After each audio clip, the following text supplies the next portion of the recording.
Hello guys, welcome to another trade breakdown video. This trade literally I have taken yesterday on my backtesting, and from yesterday I have held it due to my laziness. I will accept it, and also some work here and there, but now finally I can do it. So I will explain it to you guys what I was looking for and what I did, what I end up doing. Okay, so clearly first, before taking the trade, let me explain. On the weekly time frame, my bias is bearish. As you can see, Monday open here, Tuesday, Wednesday went up, made the high of the week, and it's a bearish, literally a bearish weekly profiling. Monday, Tuesday, Wednesday went up, made the high of the week, Thursday, Friday to the downside, right? So this was exactly the weekly profiling that happened. And yeah, mate, so due to how this Friday candle closed, yes, you can argue there is a daily fair value gap here, and also there is a daily fair value gap to the downside, but we trade with the bias, with the trend, with what the market is showing us. So according to how this candle closed, I was literally anticipating to go and fill up this fair value gap here before coming up to the upside, because that's not what the market is showing at the moment. So I was clearly looking for sells on GBP USD, and if I align it with DXY, and on DXY I was looking for buys to fill up this sort of fair value gap to the upside. And also one interesting thing, the daily time frame is now reacting off of this demand zone right around here, and also you can argue that there is no fair value gap to the downside.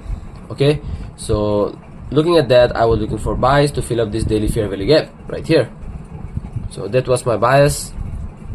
My bias was clearly bearish, so even if I get a buy, I will not take it, and even if there is a winner, I will not take it, because I know that the market on Friday was bearish, so there is high probability of the market selling than buying. Yes, there is always a chance that the market can go up.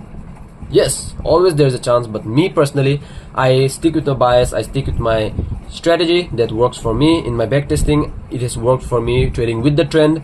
And yeah, so on the H4 we can see the market has changed character to the downside. You can argue it was in an uptrend for long, right? It was literally an uptrend for a long time. It has changed character to the downside, as you can see. And if I clearly show you the price action, the market changed character somewhere around here, break structure somewhere around here.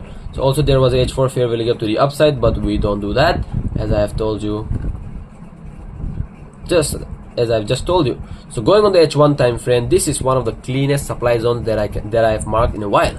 We can clearly see this supply zone was made on London session, beautiful London session supply zone, and huge move to the downside, right? Literally the market just went down from this point. It melted down. That means huge amount of sellers came into the market right around there. So New York session did nothing. So on Monday, what I was looking for, before even the market opened, I was looking for something like this, right? So let's see what happens. Literally what happens is the market goes up to my marked supply zone exactly as I wanted, but not in our session. Sometimes things like that will also happen, right?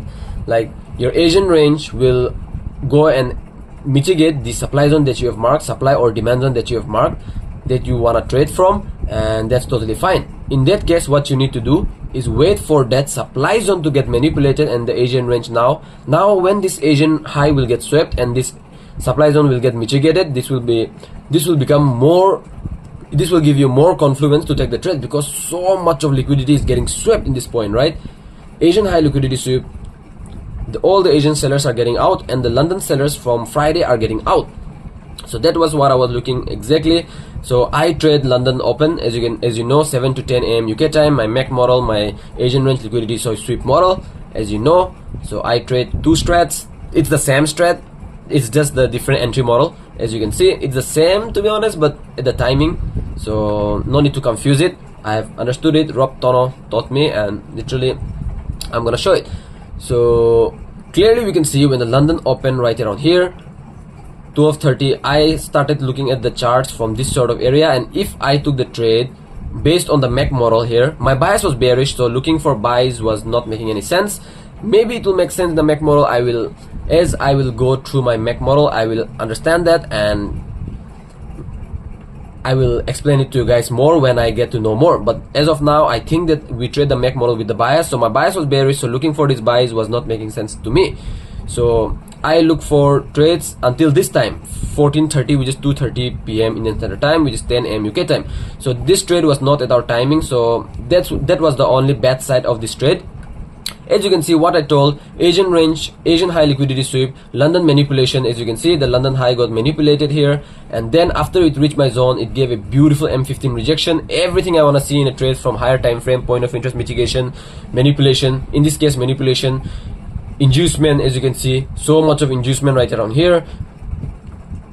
Mid time frame rejection, as you can see, lower time frame anti-model, DXY correlation, everything I want to see in a trade was here, right? So on EU we can see it was a head and shoulders pattern, as you can see clearly right there, and it was the inverse head and shoulder on DXY, which was also giving added confluence to my trade.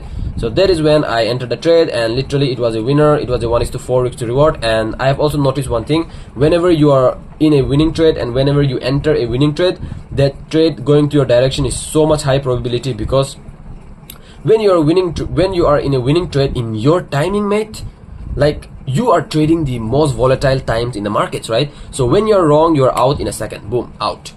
Okay, no problem, losses are part of the game. You don't need to win every single time. The risk to reward is gonna make you profitable, right? You know that. No need to get overwhelmed. No need to get like insecure by looking at others' profits. No, you have your own journey. Focus on your own journey, mate. So this risk to reward, this 1:4 risk to reward here, if I risk the correct amount every single time, this would make back my 4 losses, mate. I took 4 losses in a row. If I had the psychological control, if I could control my greed and fear, then I could have made that back in one single trade. That's the beauty of trading, bro. That's how you are gonna become profitable, exactly. So once you know your strategy, once you know your risk management, once you know your trade management, it's just rinse and repeat every single day, showing up to the markets, rinsing and repeating the same single thing every single day, regardless of you win or lose, doesn't matter, right? So that was what I learned from this trade. Hope this trade breakdown helped to you guys, and let me also quickly show you. Okay, I have also journaled this trade, so if I want to watch out this trade, I can do it. It was an A-class setup, as you can see. The only downside to this trade was this was not in my timing. So yeah, we'll watch out for that. And also I will talk you more about the MAC model as time goes on and I learn more about that model. Okay, so yeah, keep grinding, keep hustling. See you on the next video.